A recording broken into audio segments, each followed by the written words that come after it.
Good morning. The June 10th County Commission meeting will please come to order. We have Pastor Roger Ball from the Emmanuel Church. Good morning. Good morning. And we have William Collins, our attorney, will do the pledge. Please stand. Let us pray. This is a day that the Lord has made. Let us rejoice and be glad in it. Lord, we come to you today and we thank you, God, that you've sustained us for yet another day of life upon this earth. Lord, help us to just discover new things today about your purpose for us on this earth. And Lord, how we live that out on a day-to-day basis. Through your prophet Micah, you said that we're to act with justice, we're to love mercy, and we're to walk humbly with our Lord. And so, Lord, I pray for this commission meeting, for our commissioners, Lord, that are serving our community, and we pray your blessing upon them. For the great staff of this county administration, Lord, and for the work that they do, and for the service that they render. I pray your blessing upon that. I also pray that you would grant wisdom in the decisions and the discussion that takes place in this room today, God, and we'll give you the glory and the praise and the honor. In Jesus' name, amen. Amen. Please join me in the pledge. I pledge allegiance to the flag of the United States of America and to the republic for which it stands, one nation, under God, indivisible, with liberty and justice for all.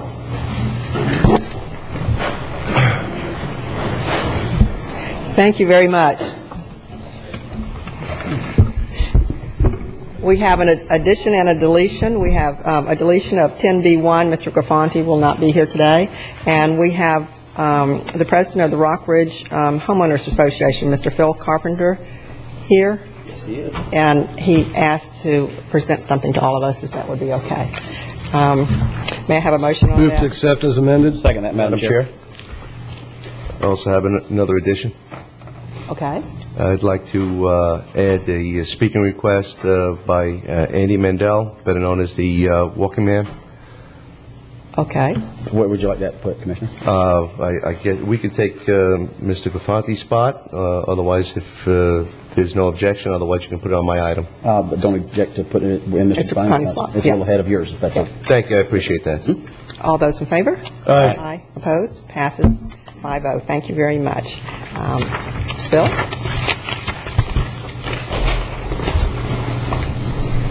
Good morning. Good morning. Good morning. Thank you all for having me. I really appreciate being here. I just want to thank you all for the great job you've done, not only for helping Rock Ridge, but also Indian River County. By everybody working together and coming together, we make a better community and a better place to live. I just have something for you I'd like to read to you. Honoring the Indian River County Board of County Commissioners and their staff for supporting Rock Ridge Neighborhood Association and revitalizing the recovery effects. Whereas the hurricanes of 2004 had disastrously affected the quality of life for the residents of Rock Ridge Neighborhood Association. Whereas following District 5, Commissioner Sandra Bowden, County Commissioner Joe Beard, Administrator Joe Beard, Utility Director Earl Cosom, Public Works Director Jim Davis, and their staff and supporters worked hard and long with solutions to our problems.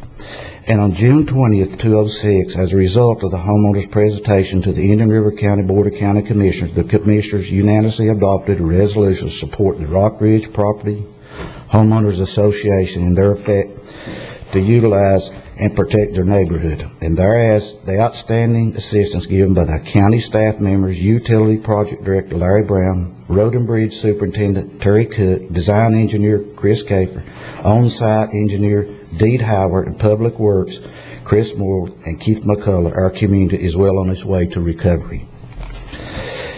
As Phil Carpenter, President of the Rock Ridge Homeowners Association, I hereby honor the Indian River County Board of County Commissioners and their staff for their support of our mission, their hard work, and dedication to assist us in accomplishing the mission and participation in its understanding of our residents. I thank you for all the work that you all have done. It's been great. And I'd like to invite you, every one of you, that if you've not been through Rock Ridge lately, come and take a look at our community. Yeah, It is really coming together. it's shining. And people like y'all is what made this possible. Oh, I our thank pleasure. you, and we all, the board, I have 3 board members here, and we all thank you. We really appreciate it. Thank you. Thank you. Thank you. Thank you for taking the time. Would you like to introduce your board members? Yeah. Yeah, bring your board members in. Good. Thank you. I really appreciate it. Y'all made all this Good to see you. Thank you. Thank you. Thank you. Gary, thank you. Thank you. Thank you. Thank you. It's beautiful. All this is thank you. We got a box here.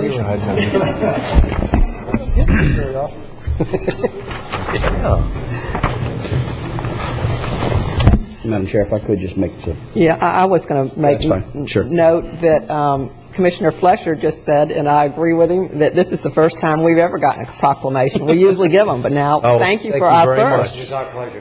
Thank you very much. I've had individuals proclaim things at me. And group. At 4. If I could, Madam Chair, and I certainly do appreciate and understand the position of the residents of Rock Ridge, but this is clearly a larger project that, as a commission, that we saw just more than just the Rock Ridge community. And of course, it's the official position of this board: no more hurricanes. And so Yes. we're all in agreement there.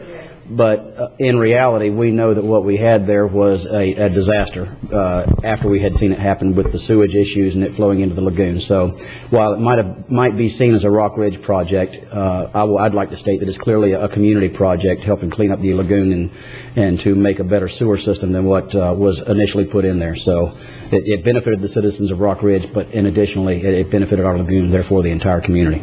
Right, and it was really a national project. FEMA really said in the beginning that this was one of the projects that needed to be completed and needed to be solved and resolved. And we are pleased that finally you're being put back together and you're really beautiful. So we really appreciate this. This was a surprise. Thank you. I'd like to thank Phil Carpenter. He's probably he has been tremendous for staff to deal with. He doesn't always demand. He's out there working with staff. Rockridge should be really proud to have him as their president, and the board's been tremendous to work with. They're not demanding. They're always looking for solutions, and they get out there and work with us. And I think they've got to be commended. Yes. We appreciate it. Yeah, I'd just like to relate to an incident in Rockledge in probably about 1987 when I first got on the county commission. I went to one of the meetings down there, and the only complaint I had was from an elderly lady who was having trouble with a chicken and a rooster. I don't know, some of you may have remembered that. Roosting in a tree outside her house, and I she thought said you were going to say something else. I thought we were getting ready to hear a really good joke about they walk into a bar and what else? she'd call animal control and the sheriff's office and all this and try. Nobody would help her with it, and the rooster was waking her up every morning about 4:30, 5 o'clock crowing. So I said, well, you know what, I'll get my daughter and we'll come down and we'll catch him. And she said, well, just get the rooster because I like the eggs. And we did. In fact, I think the Press Journal wrote something on it back then. But I thought that was cute. That was back in 87. So, but anyway, thank you for your proclamation. And I'll tell you what, you all deserve an applause, too, for being persistent, consistent, and working toward what you want in your neighborhood. Because Rockridge is one of the older neighborhoods here. And it's really a great neighborhood. So thanks for your support. It's not only one of the older ones, but it's the best located one. You are really located right in the heart, in the center of everything. Yeah, without knowing it, really. Mm-hmm. Yeah. So glad to have you this morning. Come any morning you want to. Thank you. Thank you. Approval of minutes. May I have the approval of the April 29th regular meeting? Approval of April Second. 29th. All those in favor? Aye. 5-0. Regular meeting, May 6th. Move approval. Second. All those in favor? Aye. Aye. 5-0. Regular meeting of May 13th. Move approval. Second. All those in favor? Aye. Aye. 5-0. Thank you. Consent agenda. Anyone like to pull anything from the consent agenda? Oh, I'll have a motion then. Move to approve the consent agenda. Second. All those in favor? Aye. Passes 5-0. Public discussion items. We have one pulled, but we have one added. So would you like to introduce? Madam Chair, thank you. Many citizens may have heard and read about the walking man who's doing some 10,000 miles for a very worthwhile cause, and that would be diabetes awareness. And this young man has a mission, a statement, and he's putting a lot of heart and soul into it. After seeing a news article, I was on my way to a meeting last week, and there was a vehicle with some signs on it talking about Walking Man. Well, I couldn't find Walking Man because he was just somewhat up the road. After going to the meeting, I had to travel a few miles to find him, but I did find him right off US 1, and we had a very nice discussion, and I invited him to speak in the spirit of his effort for additional awareness, and I believe that he's got a message that may assist some of the citizens of Indian River County. Andy?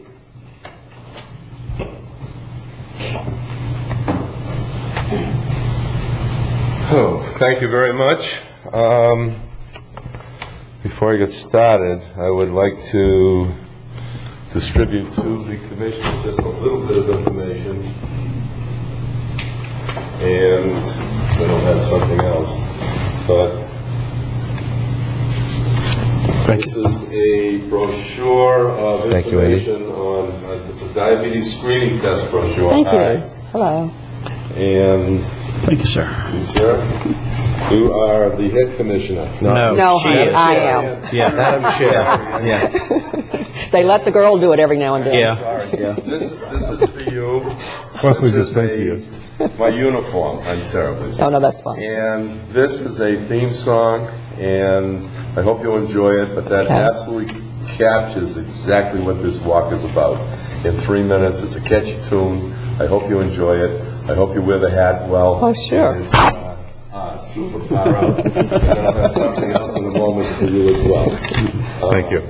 Gentlemen, Okay. these are Be the walking woman. Yeah, I am. these are brochures that I hand out along the way to people that I meet. And I think there's enough here for everybody. If not, we can make some more available. And there you go.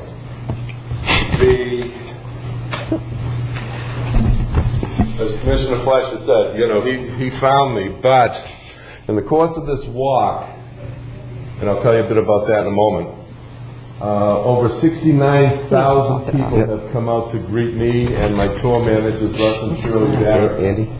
to find out exactly what this effort is. Andy? Yes. We're Hi, going to need you, we need you to talk into the mic, Oh, I'm please. sorry. and This talk is to good us. right here? because you have a viewing audience as well. Everybody can see up on All right, excellent. Okay, then we'll do it this way. And in the process of this walk, it's to make awareness of what diabetes is. It's an epidemic that's affecting the entire country. It's an epidemic out of control. There are over 22 million Americans with diabetes. Up to a third don't know that they have it. And it's only getting worse. There are another 54 million in the pipeline. These are pre-diabetics who will develop diabetes in their lifetime, in the next 10 or 15 years probably, unless something is done immediately about it. The conventional wisdom has failed us miserably.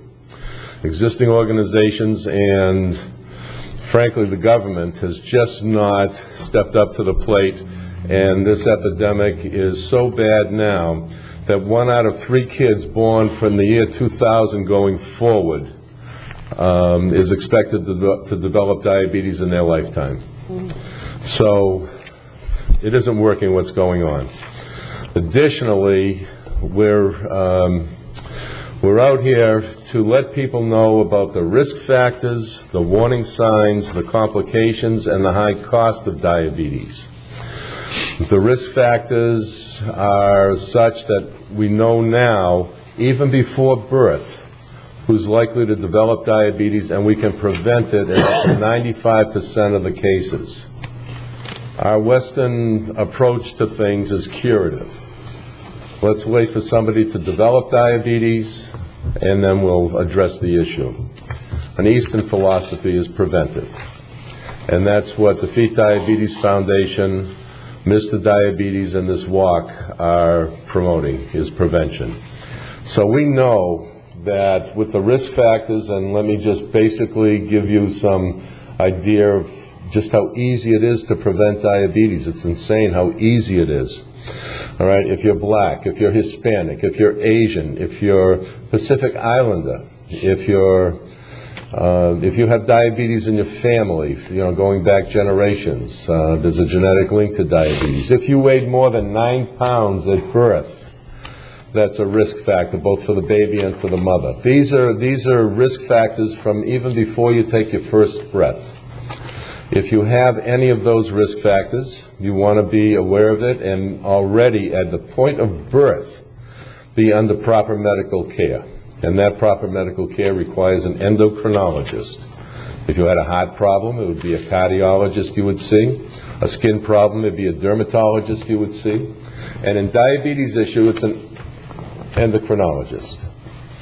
The next thing is, well, what are some of the warning signs? Well, and I'm talking mostly we're talking type 2. This is what's preventable. Type 1 is a pure medical issue, and this is an issue where you would develop diabetes and you would be treated anywhere from birth to maybe early adolescence. But type 2 is what's preventable. So we know what the risk factors are. Then you add to that lifestyle. How would you recognize it? Well, if you have itching of your skin, blurry vision, if you're going to the bathroom a lot, urinating a lot, if you're slow healing of cuts and bruises, fatigue, unquenchable thirst. These are some of the things. Any one of these things by themselves doesn't indicate anything really, but you start putting a few of these things together along with the risk factors, and you've got an issue that you better start seeing a doctor and catch this early. Diabetes can be with you and working its insidious magic for 8 to 10 years before the symptoms show up. All right, there's a solution for that, a real simple solution. But let me get into the complications. Diabetes is the leading cause of blindness, adult blindness. You're talking upwards of 24,000 new cases every single year. You ever tried being blind for a day? And just close your eyes and go through your day blind. And then imagine a lifetime of that. And knowing that it's preventable. Over 100,000 amputations a year due to diabetes complications. That would fill up this room, I'm sure. You've got a leading cause of kidney disease. You have 2 to 4 times more likely to have a heart attack, 6 times more likely to have a stroke. Your life expectancy is abbreviated by 10 to 15 years on average. It's the 4th leading killer in this country and in this world. And 1 in 4 people is affected by this. Okay, so what do we do? How do we prevent this thing? How do we stop it in its tracks? Well, first, we recognize the risk factors.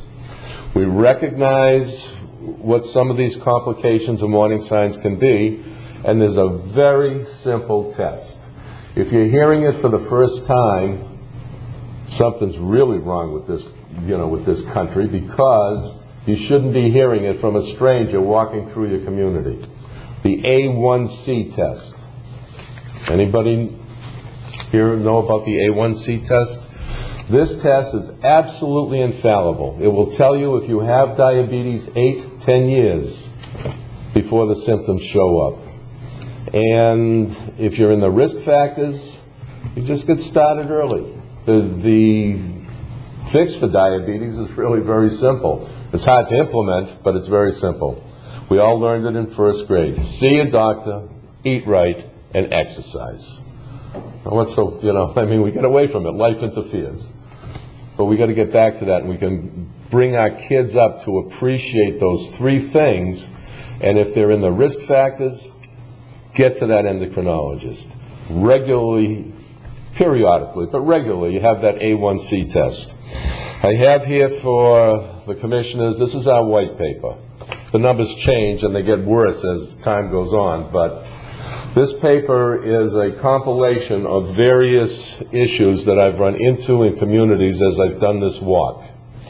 The walk, by the way, began in Madeira Beach, just outside of St. Petersburg, Florida, on the other coast.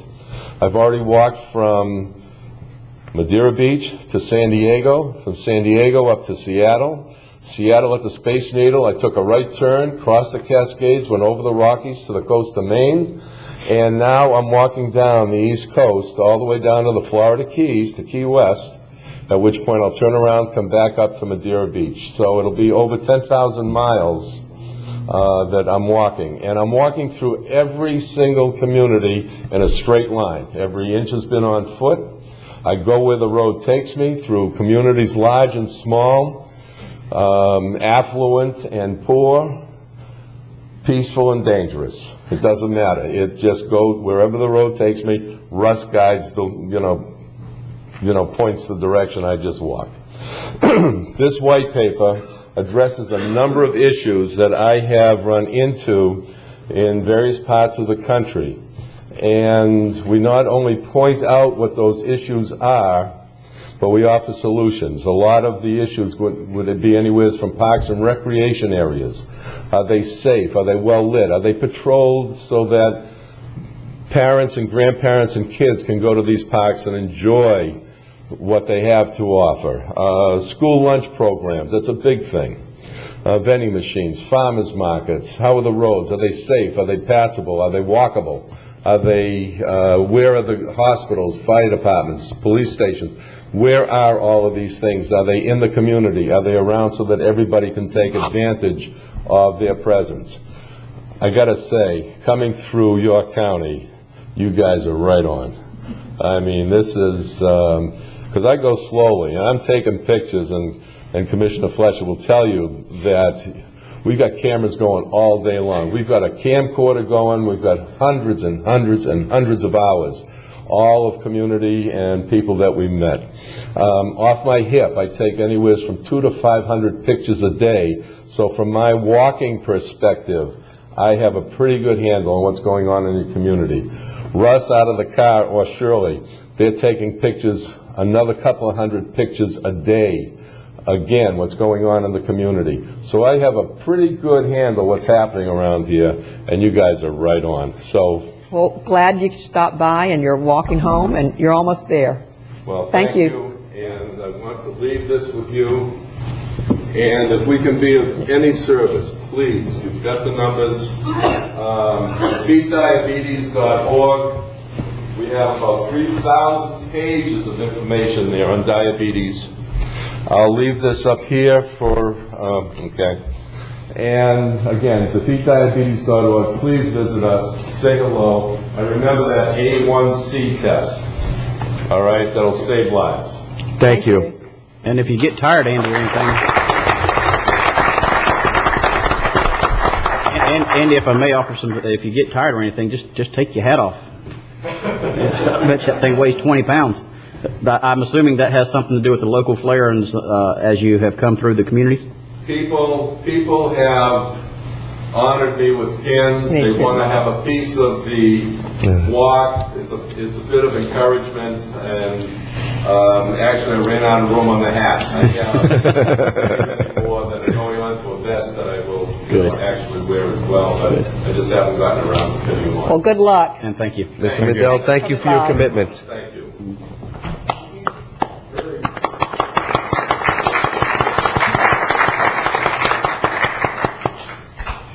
We have a request to speak from Chuck Meckling, Point West, regarding permits and State Road 60 fee. Well, try to follow that, Chuck. Good morning. First slide, Chuck Meckling, 1999, Point West Drive. I want to first say that the Commission, here's a good example as the discussion's been recently about moving some permitting along. Staff's been extremely cooperative in this situation, but the issue is we've hit a bit of a bypass.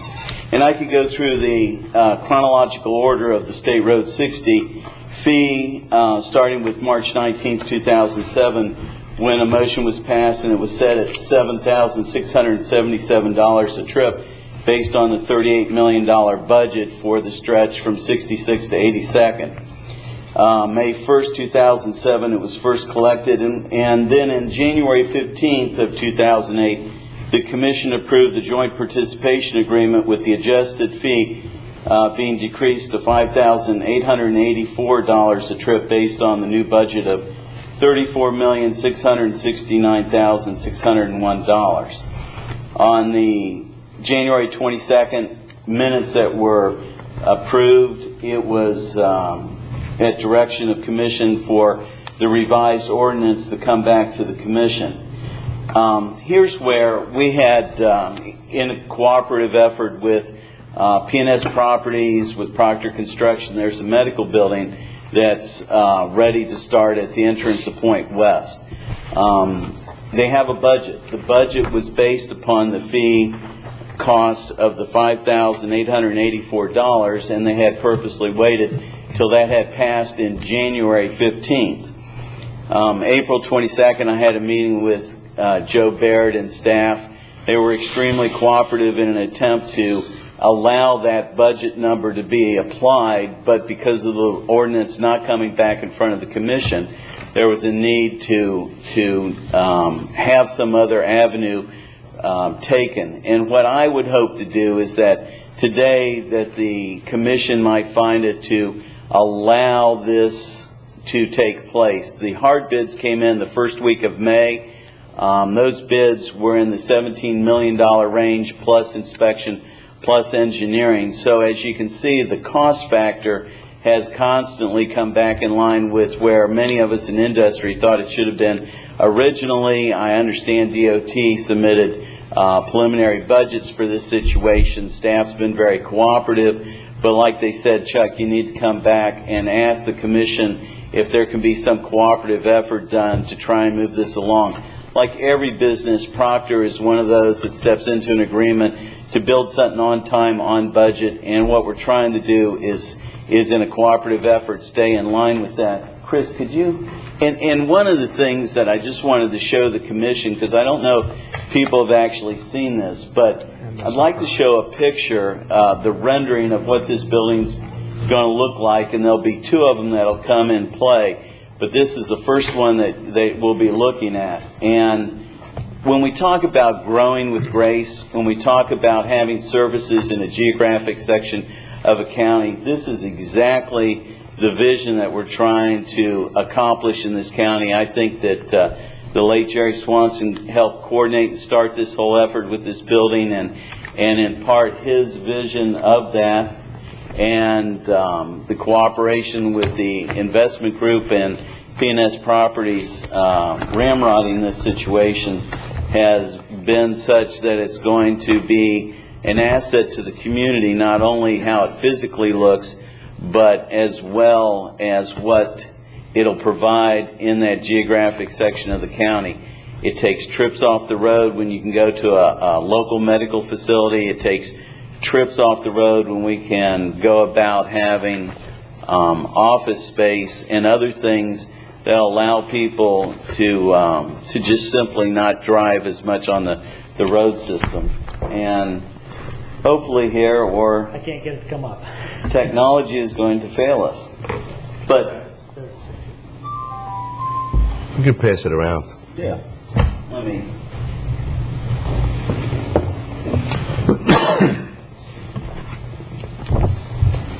Where's Stan and you?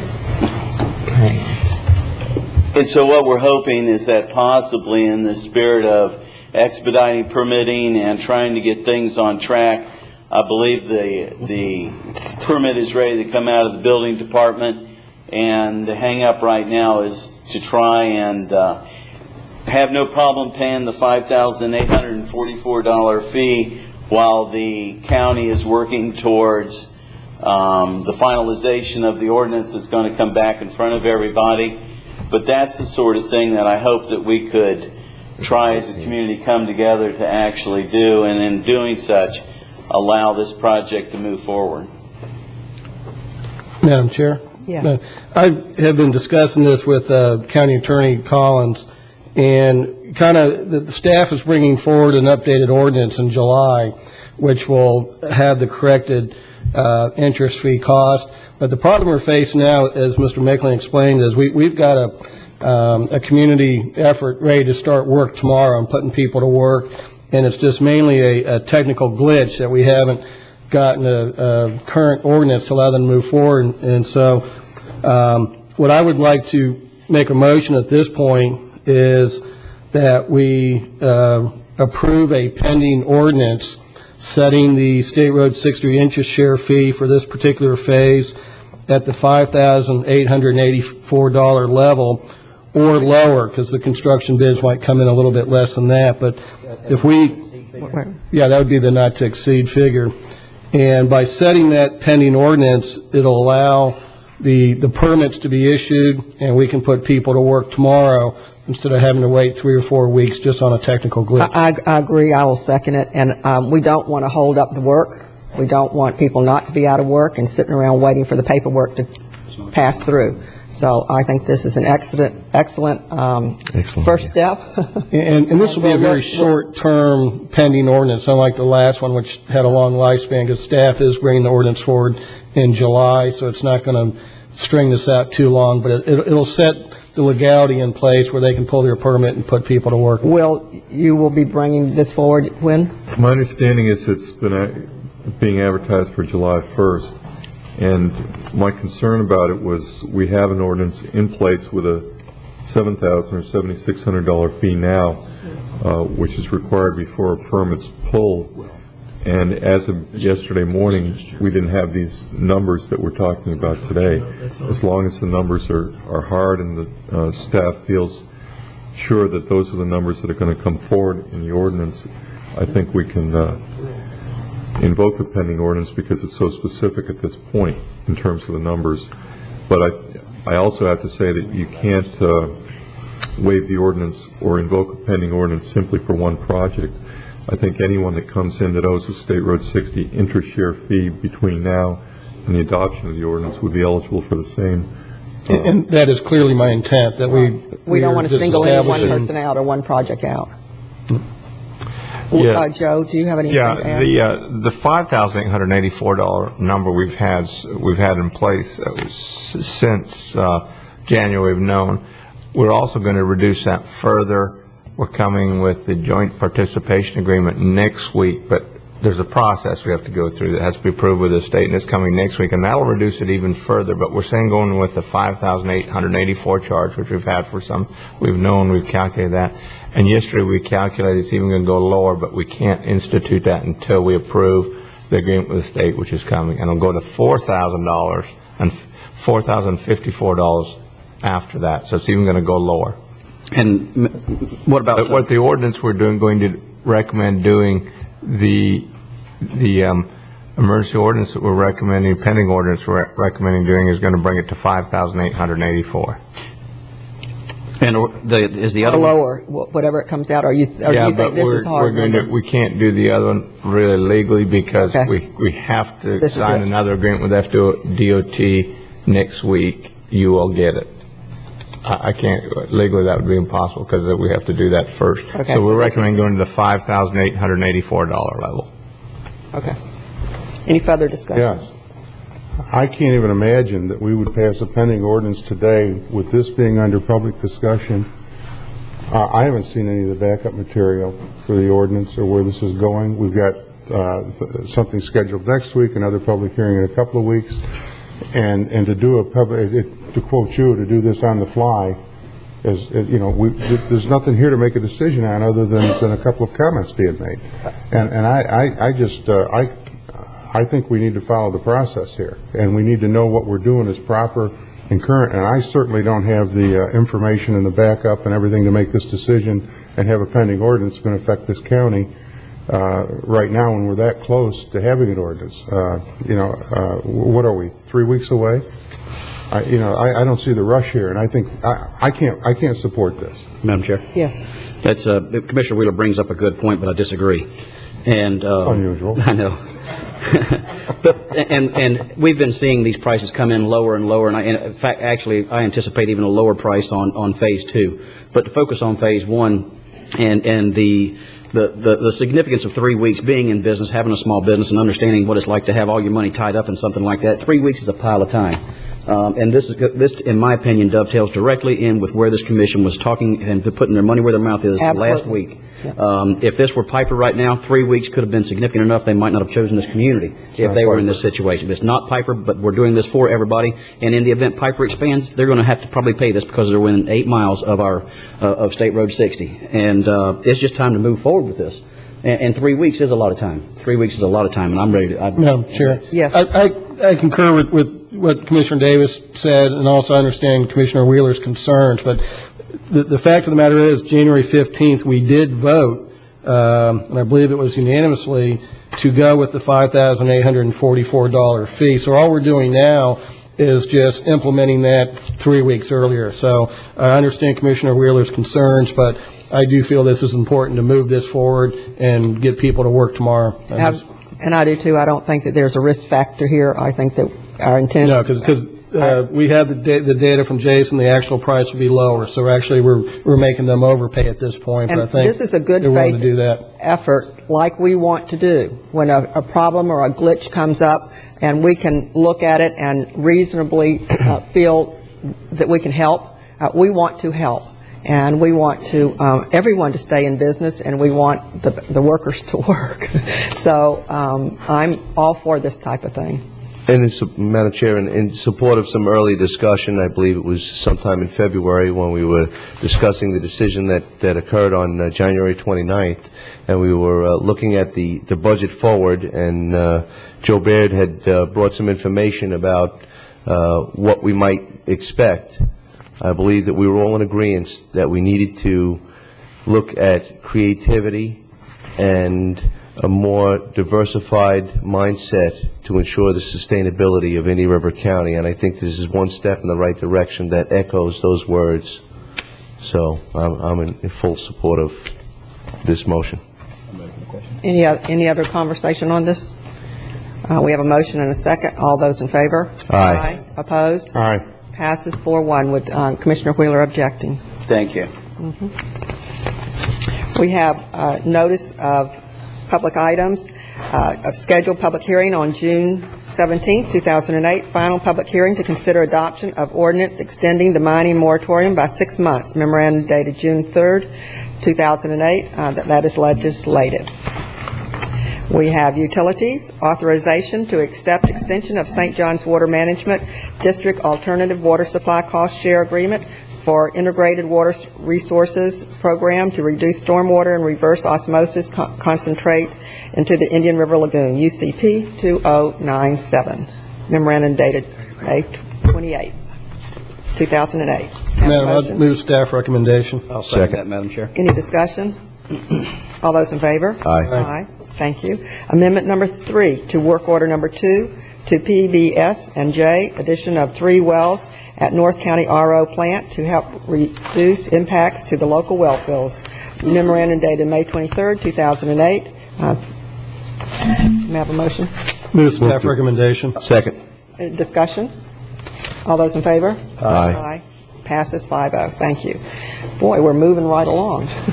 Commission items. I have something under the Vero Beach Airport. It's a continuation of what we discussed last week under the Piper.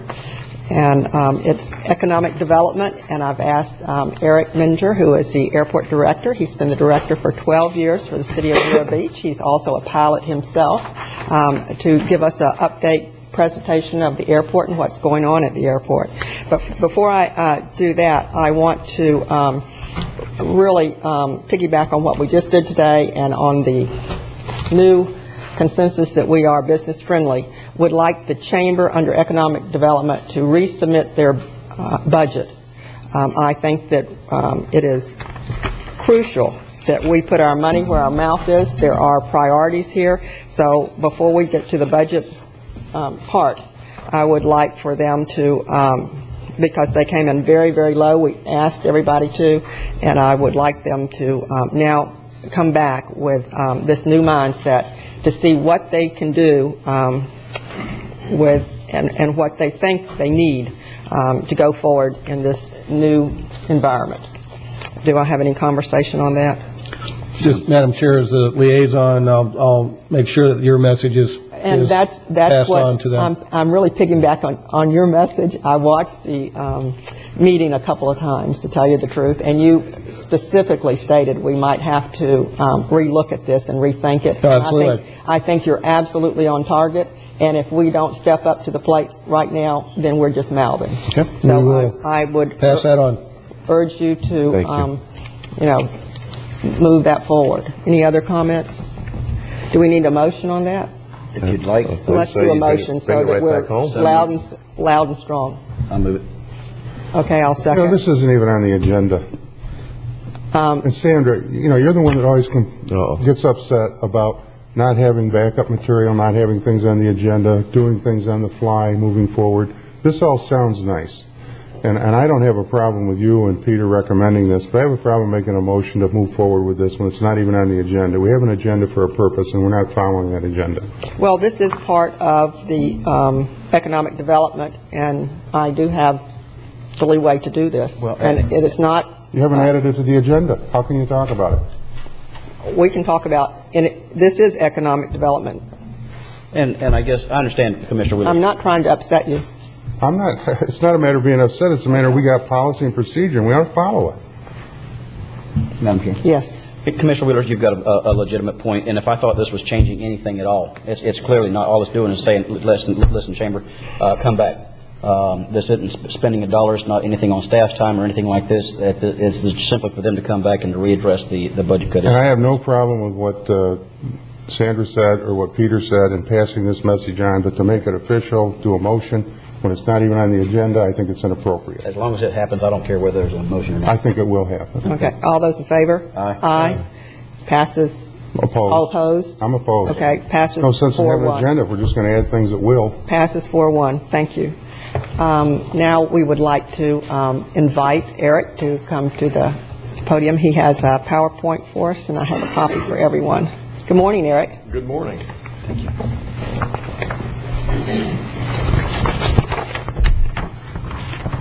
I have this in case there's a failure of the audio. Oh, in case there's a failure, good. That was a What good would make move, you think Eric. that, Eric? That's the pilot in you. Yes, Well, that's yeah, an anomaly. Well, good morning, everybody. Chairman Bowden and the rest of the commissioners, glad to be here. My name is Eric Menger. I'm the director of the Vero Beach Airport, and Ms. Bowden asked me to do a little update on the Vero Beach Airport, so that's what I'm here to do. And I will keep it as short or as long as you like. Love to talk about the airport. Just happens to be my favorite subject, so don't hesitate to interrupt me as we go through this PowerPoint. It's probably about 5 or 10 minutes. I don't mind being interrupted at all. As a matter of fact, I'm kind of a morning person, and I've had 2 cups of coffee, so I'll probably be interrupting myself as we go through this. But let's just go ahead and do the update here, and we'll talk real quickly about general aviation. And I just wanted to do this briefly to let you all know what a general aviation airport is, mainly because a lot of folks typically don't know. There's no scheduled commercial airlines at general aviation airports. A lot of people, when they think of an airport, they think of baggage handling systems and security lines and Delta Airlines flying out, and that's what they think about airports. But airports, at least general aviation airports, are not all about commercial airlines, and yet we're very successful. Law enforcement, medevac flights, corporate business, flight training, aircraft maintenance, a lot of these things happen at general aviation airports because there's usually not enough room or space, the airspace, around a commercial service airport. A good example would be Tampa International Airport that has 3 general aviation airports surrounding it, and those are primarily airports there to relieve the commercial service airport of the activity level from the general aviation aircraft traffic. And that's what we have at Vero Beach Airport. That's not to say ever that a general aviation airport is not successful and is not being very useful in the community. General aviation airports, sometimes called community airports, are economic engines for their community and often are the attraction for businesses. I'm going to go into a little bit about the history of the airport and some of the businesses here in the future in this presentation, but I just wanted you to, get an understanding of what GA airports are. They serve the smaller population areas, and that's really what we have here. You won't see a commercial service airline flying in and out of here, mainly because the market usually isn't here because of the population. We just don't have the population base to handle it. In Florida, statewide, there's 104 general aviation airports, and they have about 7 million operations per year. Now, again, 104 GA airports. These are public service airports, public use airports. Operation meaning a takeoff or landing. I just want to also emphasize that. Usually there's two operations, hopefully there's two operations per flight, a takeoff and a landing. And so when you see number of operations, say 100,000 operations, that would normally mean 50,000 flights. Occasionally you might fly from Florida, land in Georgia.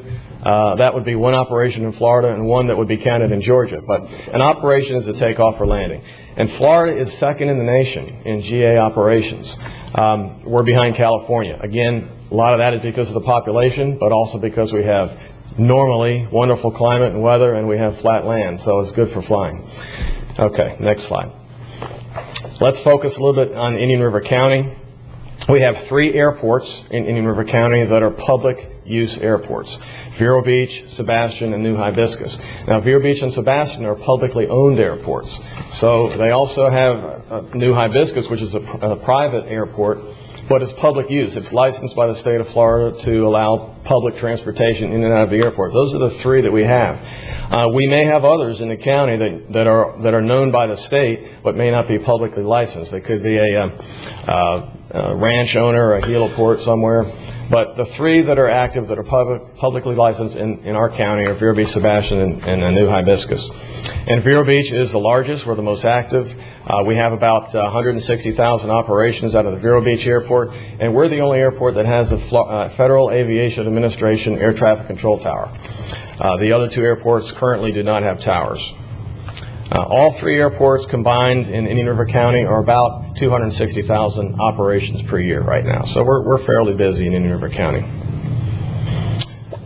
A little bit about the history real quick, and believe me, these 7 bullets are really brief. You can read all about the history of the airport by reading George Gross's book that's in the library. Covers a lot of the history, especially of the Naval Air Station. But the airport was dedicated first in 1930 at 100 acres. And then World War II happened, and there was significant expansion of the airport from 100 acres to 2,300 acres. And the Brooklyn Dodgers showed up in around 1948, purchased some property, reduced some of the airport size.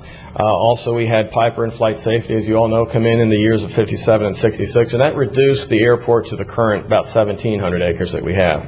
And the first Federal Aviation Airport, FAA tower, was in 1973. And that actually was the second tower we had. The first one was built by the Navy. The second was the federal government built the tower in 73. And just a point of interest, that tower was built by Carl Hedin years ago. I think it was about $700,000. The current tower is $6 million. The last commercial airline that flew into Vero was in 1996. It was American Eagle. And all that time, we pretty much had commercial service out of Vero Beach Airport up to that point when we've become totally a general aviation airport. And that airline, American Eagle, failed. It flew for about 4 months, 200,000 plus in losses. And they flew Miami, which was one of the reasons perhaps it didn't work so well. And from Miami, of course, you could fly anywhere. And if you just, there's the next click. I just wanted to show you, this is the F-6F Hellcat, which flew out of the Naval Air Station during the war, as well as many other what we now call warbirds that flew out of Vero Beach Airport during the time when it was 2,300 acres and very active. This is a picture I found out of a historical photo album, and this is a picture of Vero Beach Airport circa 1935. If you look to the top of the picture, you'll see the beginning of the developments of McCann Park. And then to the left is the east. You can almost see the shoreline there. You can see the main canal. And actually what you're seeing is where Piper ultimately located their facility in 1948. I'm sorry, 1957. No, stay back there for a second on the historical slide. I just wanted to show you also, you can see If you look to the southern part of the lower part of the photo, that is all the land that the Navy ultimately purchased when they came in just a few years later during the war and developed that 100+ acres to 2,300 acres. So you're just seeing a corner of the airport in that shot. Now the next slide will just quickly go over the current status of the airport. As I mentioned, 1,700 acres. We're 23% of the city's land area. There's 3 runways there, the longest of which is 7,300 feet long. And we can handle up to a Boeing 737. Usually it can't be fully loaded with fuel, though, because of the weight loading capabilities. But you can fly, because of the length of the runway and the width, a Boeing 737. 160,000 operations per year. And I might add that that is low compared to what we were. The peak at Vero Beach Airport was about 260,000 operations back in 1990. That was our busiest year. And since then, we've dropped significantly. A lot of that had to do with 9/11. 220 aircraft currently based at the airport. We have everything from the Piper Arrows up to Bombardier Global Express, or like a DC-9. FAA Air Traffic Control Tower, as you all know, was completed in 2003. Again, $6 million. ASR 11 radar also, another $6 million. Both of those were entirely federally funded, and no local taxpayer dollars were involved. All of that came from, in essence, fuel taxes on pilot, on the aviation fuel. And we went to Washington to bring it home. That's right. We worked hard on that one. That was when Ms. Bowden was on City Council. Yep. So those two items right there are big wins for the Vero Beach Airport and for any general aviation airport. The economic impact for the airport right now is over $500 million a year. As you all know, we did a study at the Piper facility. That was 518 alone. I'm just saying over $500 million. It's always hard to get exactly what the economic impact is, but it's significant. That does not include Piper. That does. That would include Piper. So it'd be actually, significant. I'll show you a slide here to show you how much more it is. But there's the airport today, and you can see this is an aerial looking at the main runway. Piper is there in the center of the screen, a little bit to the left. You can see it's a significant contributor to the airport. McCansh Park now is fully developed, as you can see, just to the lower part of the screen there. The main canal is still draining, as it always has. But there's the airport. That's about 1,700 acres. And if you look right around the center of that photo, between the two parallel runways, there's a large section of cleared green area. That is about 70 acres of land, and that is available for aviation development. It would need some additional taxiway infrastructure, which we already have in the work program with the state to fund that and to build that taxiway, which would be a parallel to the main runway. And if that area is available for economic development, and as I mentioned, the airport has always served from the beginning as an economic engine for the community, and we hope to have it continue that way. Economic impact is big for any general aviation airport. Here's a picture of the Piper jet that's proposed to fly in about 2010. We hope that happens. They're diligently working on it, thanks to the efforts of the county and the cities working together and with the community. Piper Aircraft, as I mentioned, has an estimated economic impact of $518 million. Flight safety, about 25. Bridgeton Properties, one of the larger developers, $1.3 million. C.J. Cannon's Restaurant has been there for 24 years and operates out of the terminal. We've done a recent renovation, and they're still there. As busy as they can be. Right now it's a little slow because of the summer. In fact, I encourage everybody to go out and have a lunch at Cannon's. But they're about $1 million economic impact on an annual basis. And then there's several other businesses at the airport, all centered there, and the reason they're there is because of the aviation market in the area. It's ideal for flying in Florida. As I mentioned, the climate is normally good. The real estate is normally active. We're at a low spot right now, but agriculture, tourism, it's a good place for having an airport, and we've been taking advantage of that for years. At the airport, we have several projects ongoing right now. This is just really the top few.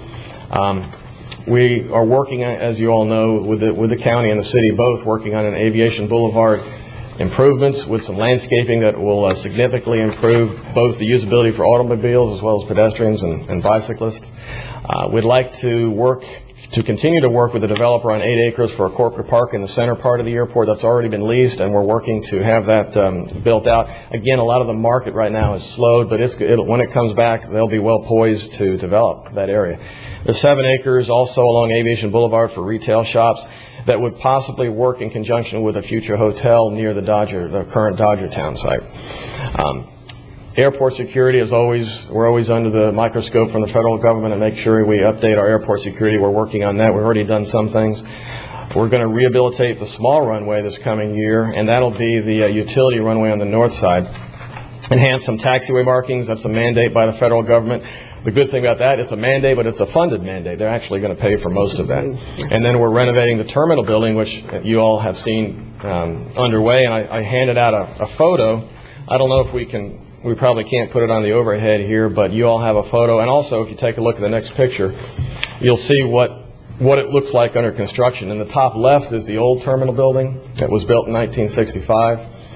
And that picture was actually taken not long after the hurricanes, I think. And then the bottom photo was taken in April, or that was May of 2008, just last month.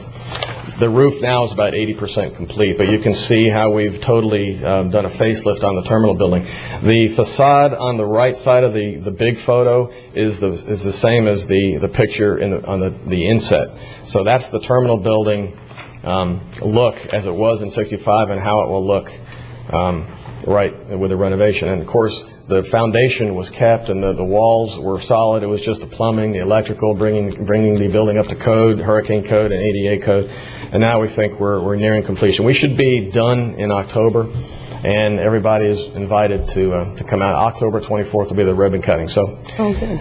I try to keep it really quick, and I was talking kind of quickly. Be happy to answer any questions. I really wanted Eric to enlighten everyone as to what's going on, because the airport is a real asset to this community, and we have always looked at it as an economic engine, and we want to build upon it. And anything we can do collaboratively, I think, is a great thing.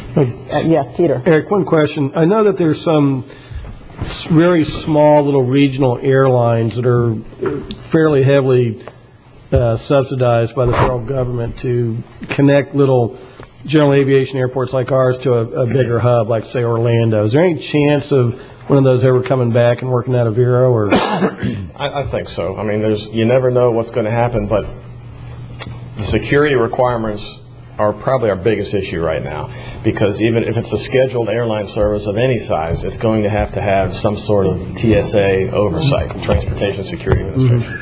That would require infrastructure to the tune of millions of dollars for baggage handling systems and security systems. If the market were there, the airline hopefully would pay for that infrastructure, and then we would have the room available to build additional facilities at the current terminal building. But it's all about market and money and the security requirements that we're currently under. So I'd say yes, but I wouldn't say anytime in the near future. More likely it'll be a continued corporate jet traffic and possibly the new business model that DayJet has been trying to grow, and others, to try to have a per seat on demand type of flight that you would actually have a small jet pick you up and take you directly to where you want to go. If that cost can come down to where the market would bear it, then that will take off, and no pun intended, but that would be a successful. Right, because one of the complaints I hear from the business community has been two things. One is when they bring some big money folks in from out of town, they have never had a really nice 4-star or 5-star hotel to put them in. And now with the new hotels we have coming in, I think we've resolved that issue. We do have a nice place they can take the money guys to entertain them. And then the second issue has always been the accessibility. It's 2 hours to Orlando, an hour and a half to Palm Beach, and just if there's some way we can work to make it a little easier to get here, would help bring some of those people in. So that's just why I asked that question. Sure. I think we have a pilot up here, Commissioner Wheeler. Yeah. Hi, Eric. Thanks. Very informative. Yeah, I'm a pilot. Got probably in excess of 4,000 hours, and I love the Vero Beach Airport. I've been in and out of there many, many times. And one of the things that what Peter said, just watching the news, what's happening economically and stuff. I think this is a positive thing for Piper. I think it's a positive thing for their biz jet, for air taxi. The airlines keep taking away service and adding prices that they have to for fuel. And as much as I love to fly, I absolutely detest flying commercially and being treated like cattle. And I think that there's a real market for this. I think Piper was right on target when they told us their intent with this jet, because I think air taxi is going to be something coming into its own in this next decade, and it's going to be used a lot. even though it might cost twice as much or 3 times as much when you figure the inconvenience. I don't ever see us having another commercial airline because of what's been going on. Of course, things can always turn. I was on the Airport Development Commission back in fact, that was probably my first involvement with politics was in the 70s when I was on the Airport Development Commission, and John Little was there, and Bill Harris, and served on that. And it was a real pleasure to learn what I learned about the airport. And I tell you, for my money, I think you're the best airport director they've had since I've lived in town. You do a great job, Eric, and I just commend you, and I thank you for bringing this forward. Wesley? Yeah. In addition to that, Eric, I saw something about, it was in a aviation magazine of some kind about the ability to fly and enjoy in River County for a stay. And I don't know where that came from, or if you know the website, feel free to give it a plug or whatever right now so people can go to it online and look at it. But it was an interesting take on come and see Indian River County fly and enjoy what we have here, from the Botanical Gardens to the Sebastian Inlet and local restaurants. And I don't know if you've had the opportunity to see that or not. I don't know. AVWeb, AVWEB.org, I think it is or .net, one or the other, is a good source of information. I don't know if that was the one or not, but there's a lot of good. I just saw it 3 days ago. Somebody had put a copy of it on my desk. I'm not sure. I'll get you a copy, Eric. We were featured in a magazine. Yeah. Well, we are very fortunate to have this airport. It's, it was handed to me in good shape. I'm just trying to keep it in good shape, and it's just because of the forefathers that wanted to bring aviation to the area that it exists, and because of the war also was a big plus. It turned out to be a silver lining for us. We'll just keep it in good shape. But we're also good neighbors on both sides of us. We have Fort Pierce, who has the international airport. You can come and go, and we can stay here, go and come. And Brevard County, it also has the commercial. So we're positioned very, very well. And I think that with the 70 acres you said that is ready for development, that's something we need to shop around and see what we could do there. We also have business availability, office space, don't we? Or are we going to have that? You want to expand on that? We have several developers that have leased property, and once the market, they want to time it just right so that when the market begins to come back, they will be able to fill the spaces. But right now, it's a little bit difficult to lease vacant space. I think it'll come back, and they'll be ready, and with any luck, they'll do wonderful there. We are getting close to being built out at the airport. I should say that. We have the 70 acres for aviation use. We don't have very much left for commercial.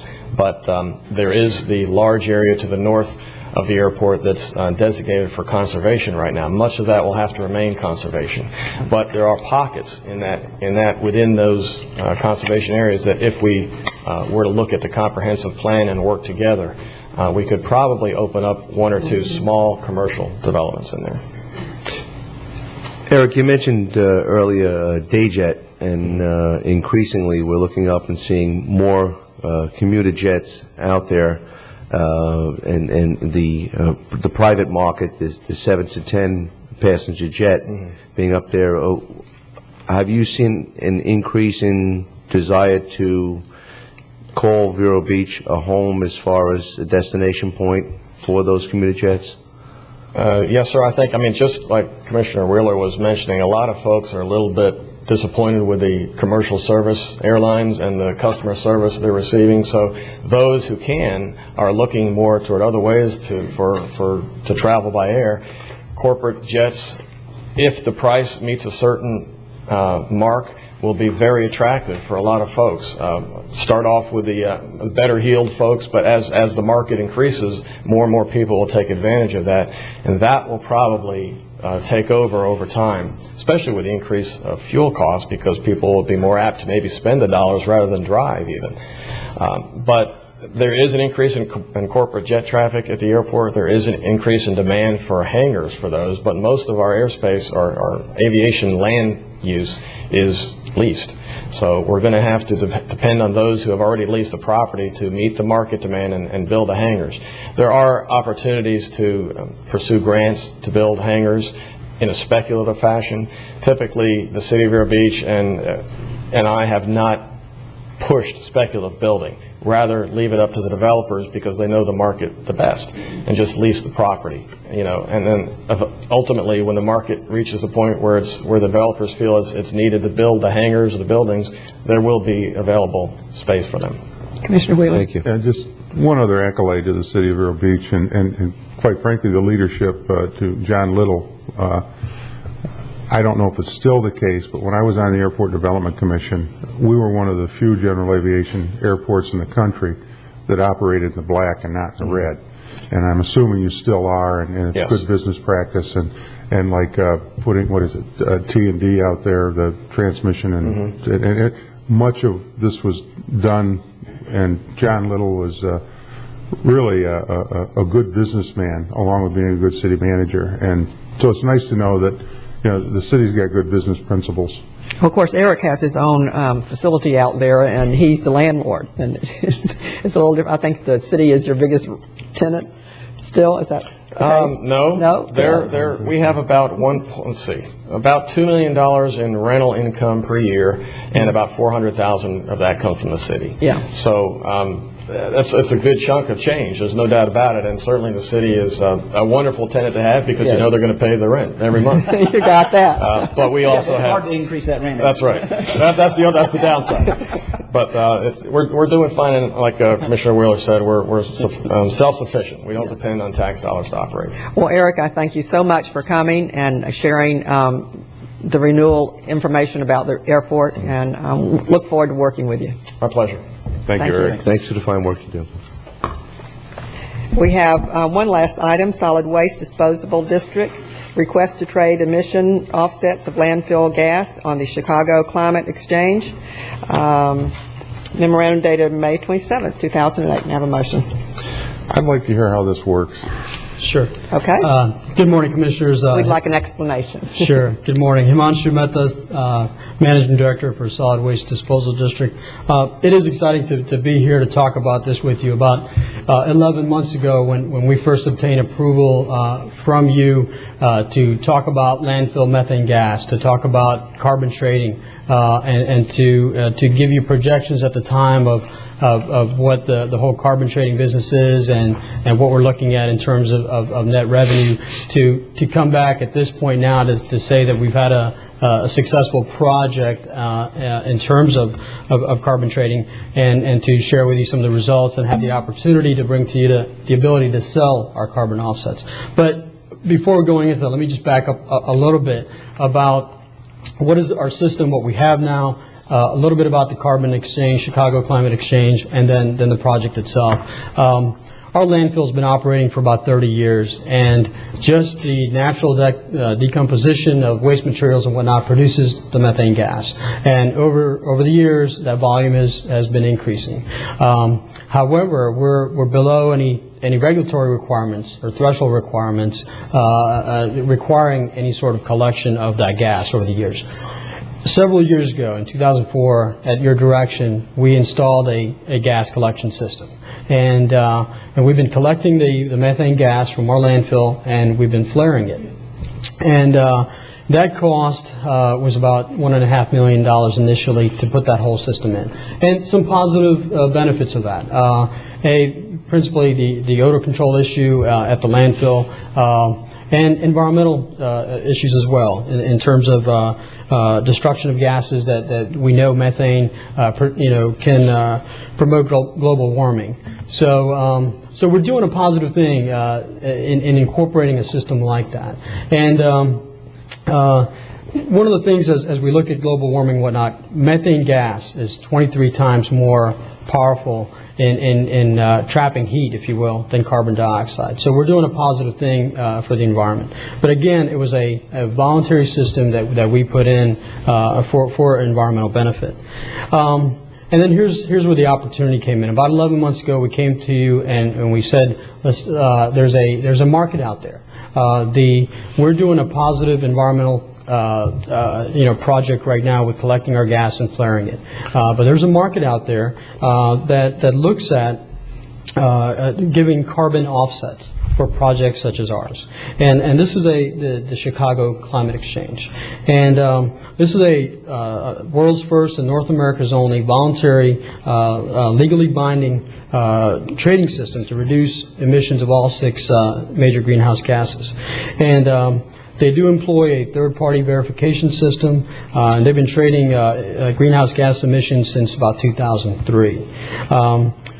Chicago Climate Exchange is a cap-and-trade system, and whose members make a legal binding commission to reduce their own emissions, and they're allocated annual emission reduction goals each year. So what they have to do, and now these are members, they're making an environmental commitment to reduce their own emissions, and on an annual basis by say 5 or 6% each year. And what the Chicago Climate Exchange does is initially, for them to become a member, they have to establish what their baseline emission levels are. What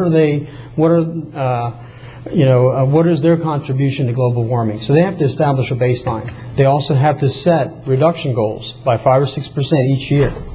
And the companies that exceed, put in the infrastructure to reduce their own emissions and exceed beyond their requirements would have the ability to sell their carbon offsets. The companies that do not meet their goals, they can up to 50%. Okay, if their emission goals was to get 100 metric tons of reductions, they only made it to 50. They could go ahead and buy 50 metric tons of CO2 offsets. So it's not that they can basically go ahead and say, I'm not going to put in any infrastructure. I'm just going to have a reduction goal. I'm going to join this voluntary organization and basically have a license to pollute. So that is not the case. They join this membership. They have emission goals that they have to meet, and they can buy offsets only up to a 50% of their goal.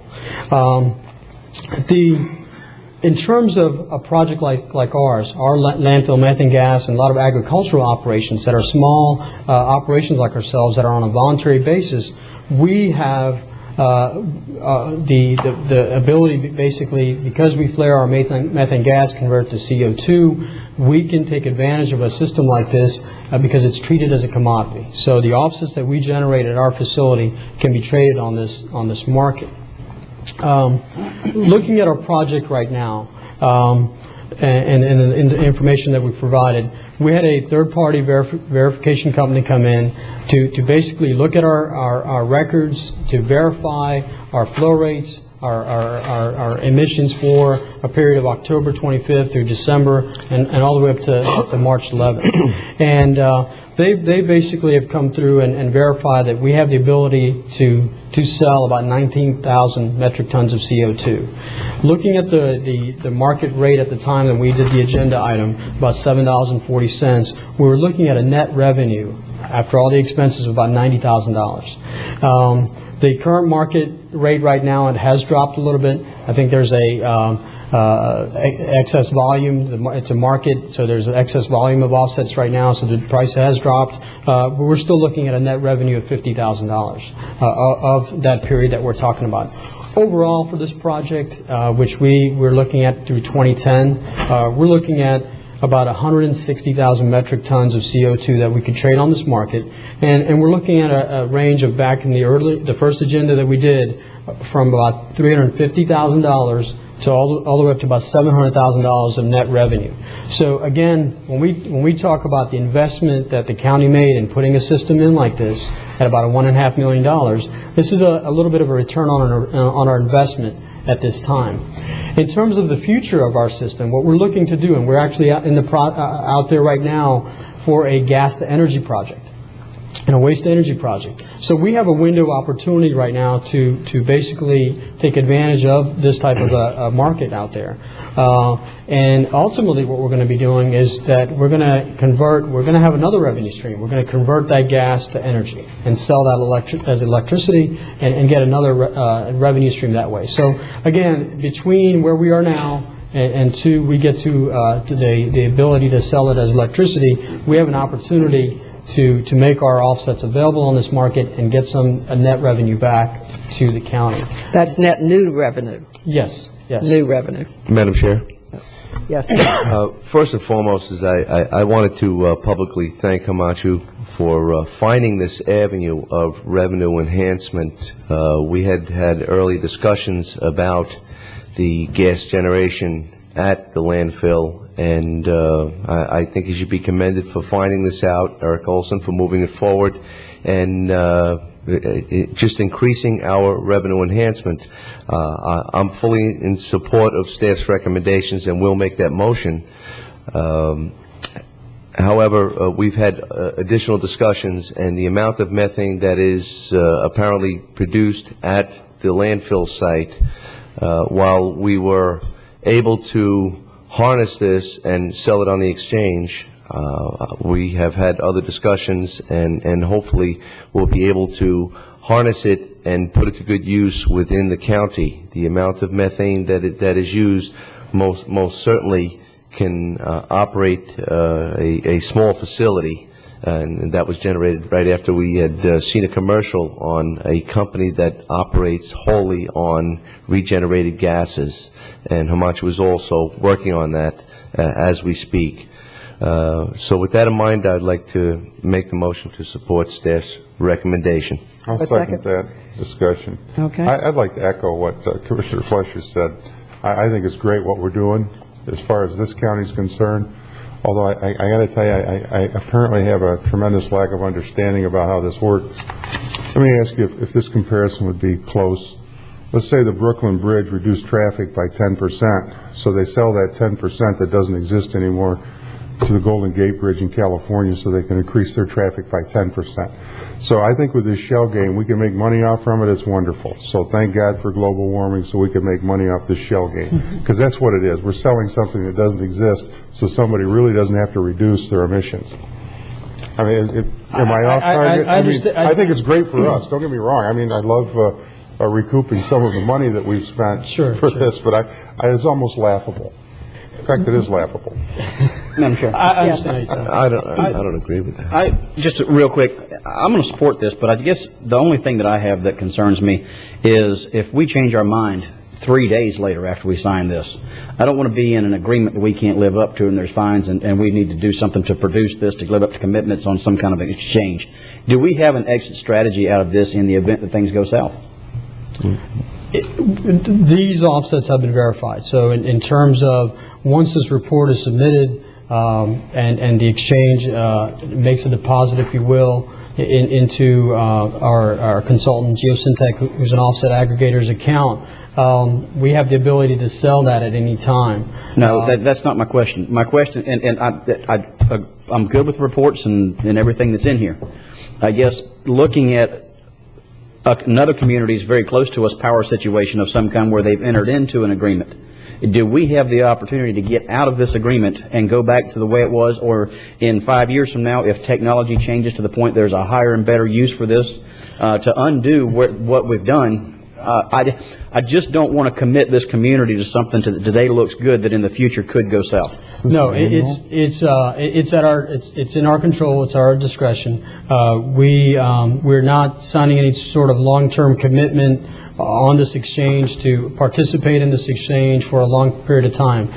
We have basically looked at historical records. So this is in the past. This is emissions that we've already achieved credit for that we're trading. There is no commitment next year from period of basically from March 12th through the end of this year. We'll continue to track this project and see what we have, and we'll come back to you at a later time regarding those offsets to again make a decision if we want to sell or not. So this is no commitment going forward to continue this project and to have any sort of a contract with the Chicago Climate Exchange. And so to base that one step further, I'm assuming that what we're doing is more environmentally green. Yes. So therefore, if we change what we're doing now, are we going to wind up having to purchase these credits that at one time we were selling? No. We sold something we've already sold them that exists. On an annual basis, though. Well, yeah. And so I don't want us to be in the situation of having to buy them from another county. But an interesting point and a question. I mean, we're selling something that doesn't exist because we burn it off and save all this carbon into the air. So let's hypothetically say we put a power plant out there that uses this gas. That would also, I would imagine, save the carbon. So we could still sell the carbon, we're just getting to the gas another way and maybe using it, making a profit on it by selling it for energy. As electricity, yes. So anything we do that keeps this emissions down, we can sell. Somebody's willing to buy it. Commissioner Davis, Could you identify yourself, please? Yes, Marion Fell, Senior Assistant County Attorney in the Indian River County Attorney's Office. This document just allows us to contract with Geosyntec. At each step before we sell, there will be additional documents that our office will review, the county administrator, and all appropriate staff. And that's one thing that our office was very concerned about, was what is this whole process? So we've been looking into it, and we will certainly coordinate with staff and all appropriate county staff before we actually sell. Good. So there'll be a lot of layers of review. And I just appreciate you keeping an eye on that. I'd like to always have the hold harmless, stop today option, and not have to worry about going back to the good old days if we have to. And again, Camacho, I'd like to commend you on taking advantage of this. I think it's great, and I'd love to know who the genius was that even came up with this this shell game. You're making a lot of money off of it somehow. Well, Madam Chair, Councilor, just one quick question. In January, should Mr. Maida find another resource in order to be able to utilize the methane gas, we have a clear avenue to be able to go forward? Yes. So we're not encumbered? That's correct. I mean, there's going to come a point that once the SWID and the county make the decision to sell, once they're sold, that's it. But there's not going to be a continuing obligation. If the county wishes to go in a different direction, we'll have the ability to do that. Thank you for that clarification. And in addition, Hamachu, could you again explain the clear and evident benefit of methane flaring? I've heard some comment about the shell game. There is a clear and evident environmental benefit for the citizens of Indian River County by flaring. Is that correct? That is correct. We again, the environment wins here.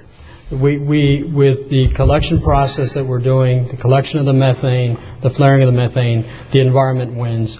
And in terms of this is we're talking about a global warming. We're talking about global environment. A little bit that we do, it helps. And so in terms of, again, that's why I wanted to stress that this is not an opportunity for somebody to continue polluting and basically buying our offsets. There's a commitment that they have to make, and they have to reduce at least 50% of their own emissions for that year to reach their goal. If they don't reach that goal, then they would have to purchase credits. We are what we call an offset provider. There is no requirement for us in here. Miami-Dade County, for example, is actually a member of the Chicago Climate Exchange. Their emissions are above thresholds where they have become a member, and they have annual emission goals, the reduction goals. And so if they don't achieve those goals, then they would have to buy offsets from, say, something that we would make available. Yeah, I don't want to leave anybody with a misunderstanding. Right, this is up and up. This is not, yeah, right. It's just a great program, and thank you very much, Hamachu. I don't want to leave anybody with a misunderstanding. I think what we've done, what you've done, I think is great. I think what we've done at the landfill, I think what we've done for Indian River County, what you've done with your leadership is excellent. It's just that I can't believe people buy this. It's like us cutting back on water in Indian River County and then selling the rights to the water that we got here in Indian River County to Chicago so they can take out of Lake Michigan. Now, that would be illegal. We can't sell water somebody rights. comes up with the idea. No. Let's don't confuse this. Thank you very much for coming. Thank you. We have a motion and a second. Yes. All those in favor? Aye. Passes 5-0. Thank you very much. Thank you. And this is a quick meeting. Meeting adjourned. How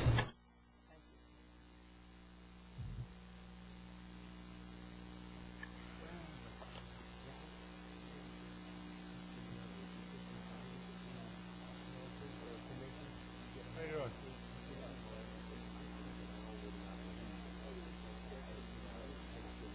sorry. You don't need to Listen, this, I'm not a... All right.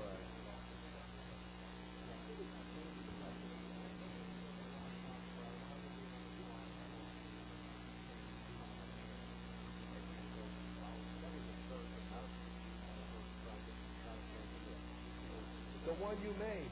That one, you know, that one where we, yeah. That was so serious.